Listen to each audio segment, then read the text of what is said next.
Alors bonjour tout le monde, dans cette courte vidéo, je vais partager avec vous comment faire pour négocier ou renégocier votre hypothèque, comment choisir entre un taux fixe et un taux variable. Je vous donne un exemple concret d'économie sur 5 ans.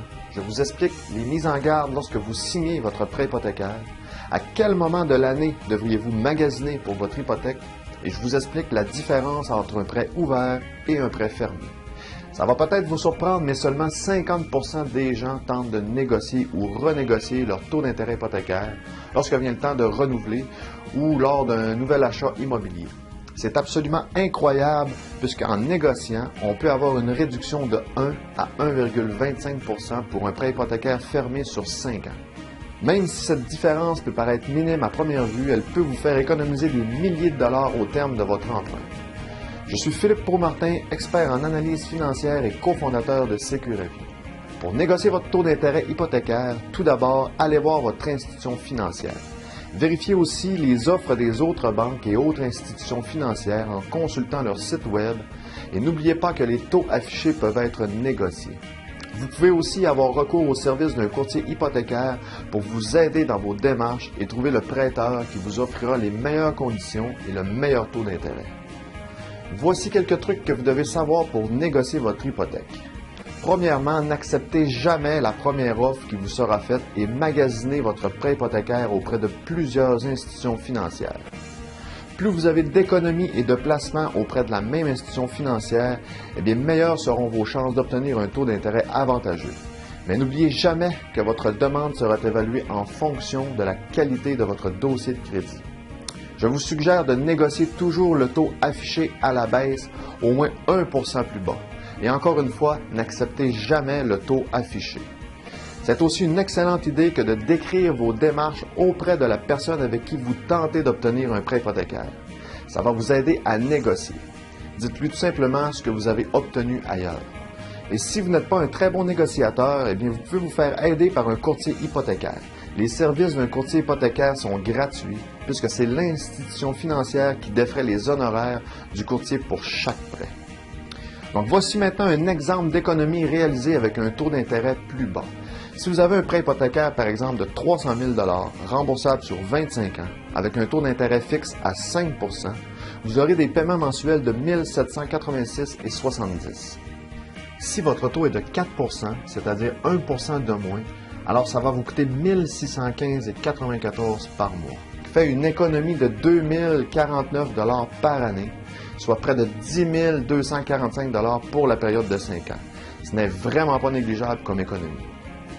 Rappelez-vous une chose, tout se négocie en termes d'hypothèque, c'est-à-dire le type de prêt, le taux d'intérêt et les différents avantages. Rappelez-vous aussi que plus la période d'amortissement sera longue et plus vous paierez d'intérêt en bout de ligne. Je ne recommande pas de prendre des termes de 30 ans.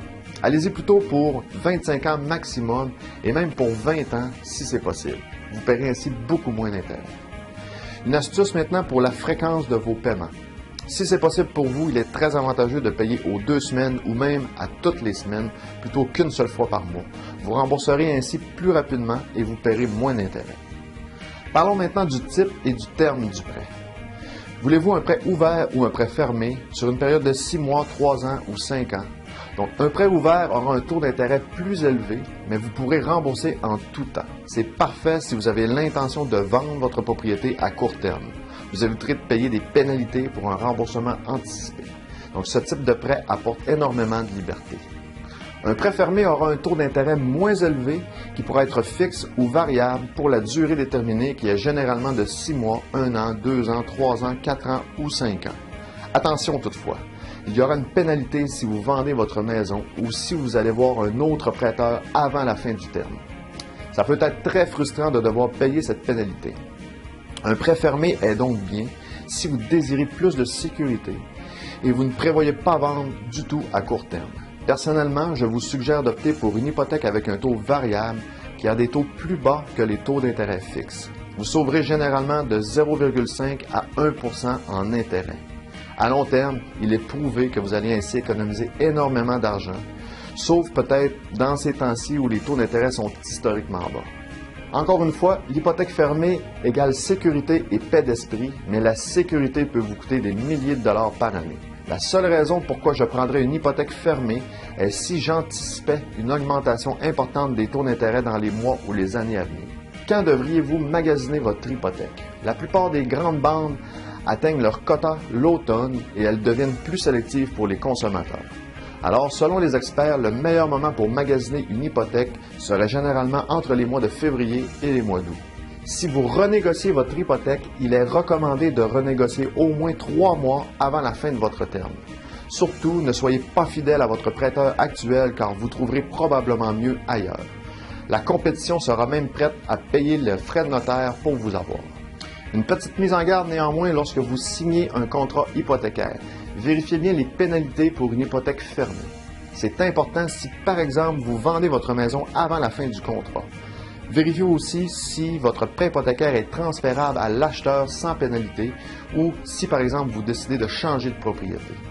Vérifiez aussi la disponibilité de rembourser plus rapidement votre hypothèque. La majorité des prêteurs vous offrent la possibilité de rembourser des sommes additionnelles sur votre capital.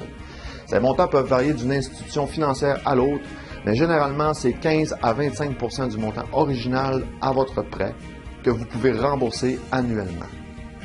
En résumé, si vous désirez en laisser plus dans vos poches, soyez bien attentif à la négociation de vos hypothèques. Ne faites pas partie du 50 % de la population qui ne négocie pas du tout. Sur ce, bonne finance!